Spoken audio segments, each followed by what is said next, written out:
In 5, 4, 3, 2, 1, play.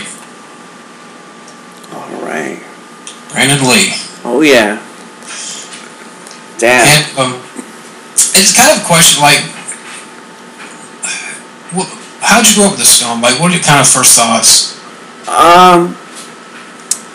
Well, I remember a lot from school, in high school. You know, just having, like, everybody was, you know, for, like, Halloween, everybody was the Crow. Like, later on, like, in the VHS run and all that. And I guess my first experience, well, and even off of Halloween days, everyone was still dressed like the Crow. I guess that's a testament to the impact of the film. I remember my personal first experience with it was I had this uncle who used to make bootlegs of old VHS tapes when they came out, and he gave me one. The tracking was a little messed up, but once I started watching it, I just couldn't take my eyes off of it. It was such a beautiful thing.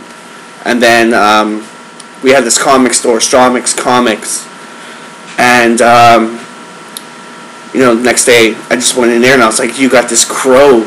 Everyone's talking about this Crow. I saw this movie. It's amazing. Do you have the book?" And I got my hands on the book. They were a little bit hesitant to sell it to me because I was young, you know, but I still ended up getting my hands on it. Unfortunately, I couldn't see it in the theater, but you know, I guess it was well worth the wait. Yeah, I mean, this is the type of film that I didn't grow up with. I heard about later on in life. I would say my late teens, and when I first saw the movie, it blew me away. I was so mesmerized by the performances, just how great it was, and how great of a comic book film it is. Mm-hmm.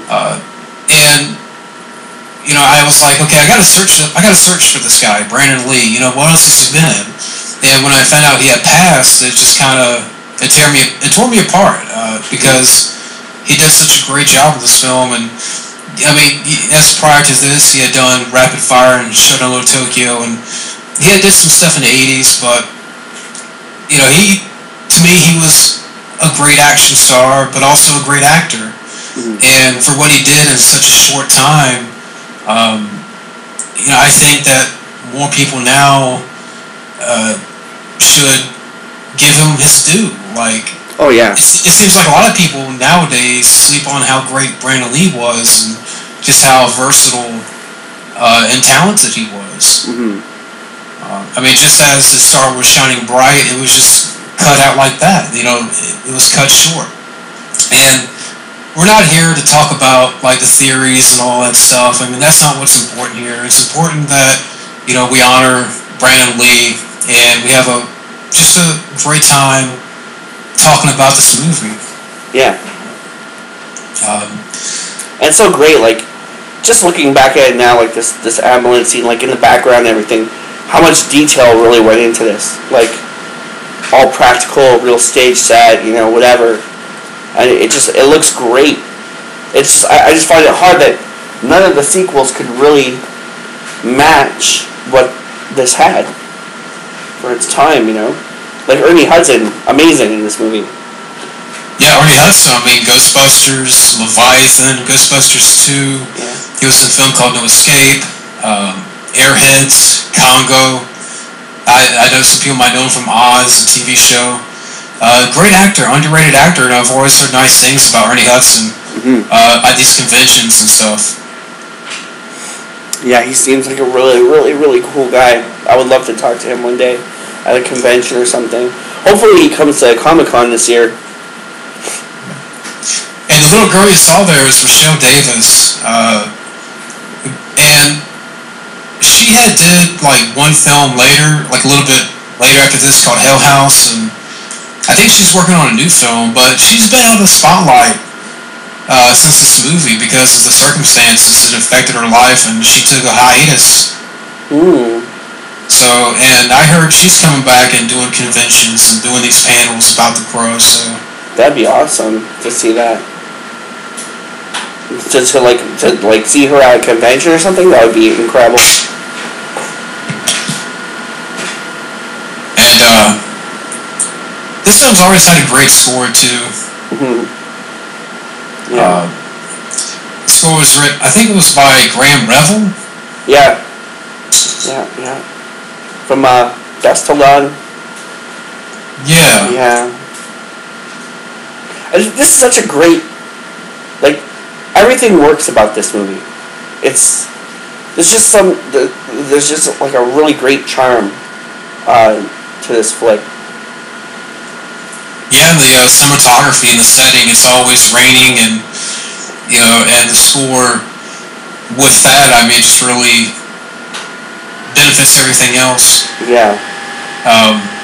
But the score, the composer also also composed other films such as The Craft and the sequel, City of Angels, Spawn, The Negotiator. He's got a long list of movies he's done and provided scores for.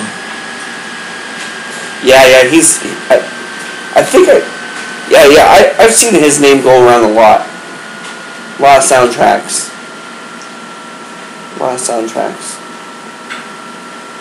But look, this is, I think, a really great example of classic R-rated comic book. Yeah, I mean, and we forgot to talk about that too. I mean, based on the James Barr 1989 comic, which I haven't read. It's fascinating. It's fascinating, my friend. I still have to check it out. It's got so many levels to it. Psychological, right up to poetry. Like straight up poetry. It doesn't hold any punches. It just goes for it. It's a great book. A lot of really beautiful line art in it. The story's a little bit different. I wish they would have kept in the Skull Cowboy. But yeah, it's really, really great book. It has some really great comic follow-ups. Like prequels and sequels and stuff. It's very cool. And randomly arising from the grave. Yeah. Man. And actually that guy that you saw a minute ago with the cigar, that was David Patrick Kelly, who played Seabird in this, right? Yeah. Yeah, he was also Sully in Commando. I lied. Hey, Sully. The rest was okay last? I lied. He was also in the Warriors. He was the guy that had those two bottles. He's like, Warriors, come out to play. Yeah, he's amazing. That guy. I'll shoot you full of holes, Warrior. He's amazing, that guy. I think that's the Longest Yard remake with Adam Sandler. Oh, yeah. I remember him primarily from this movie. Oh, yeah. He's a great actor. Yeah, to see how evil he is in this. Like, how he just doesn't care about anyone. It's so great. Like, such a great performance. It almost makes you wish you could be on that set back there. Yeah, because I mean, what a big set piece! Like all these kind of dark and dank, with the rain and these buildings. It's a dark movie. I think people nowadays forget that. Yeah, I wonder if Blade took a page from this. Like the first Blade movie. Because it's kind of got that Stephen Norrington kind of vibe to it a little bit. Yeah. And it was directed by Alex Proyas. Yeah. Is that his name right? Same guy directed iRobot and a film called Knowing with Nicolas Cage. I've heard about, haven't seen. That's actually pretty good. Oh, really? That has a really crazy twist ending. It's pretty heartbreaking in some parts, and it's a little bit scary. It's scary to think that if that happened, the circumstances of like being in the last day of Earth and stuff like that. But I think he directed a film called Dark City. I think, yeah, or Did he do Masters of the Universe? I don't think so. I mean, he did like a couple of stuff before this, but I don't think like it wasn't much. I mean, nothing too significant. Or did he do like that new one? Oh, Gods of Egypt. Yeah. Yeah, he did Gods of Egypt. It just came out, so he's still directing. Wow, like amazing. When you think that they have to design that whole room and personalize like what someone's life would be like, and then design trashing that whole room, you know, like bringing in the couple's personalities to it, and then with pictures and whatever's around the room, and then just trashing that room and making the set look like that. It's amazing set design. Yeah, it's great production value. I really give it to him. Yeah. Now I wrote down some stuff like the film came out as a sleeper hit. Opened at #1 United States. It ultimately grossed $50 million with this budget of $23 million. Wow. And it made the top 25 movies of that year, along with films in that top 25 like Ace Ventura, Stargate, Legends of the Fall, Wolf, that Jack Nicholson movie. Oh yeah, I forgot about that one.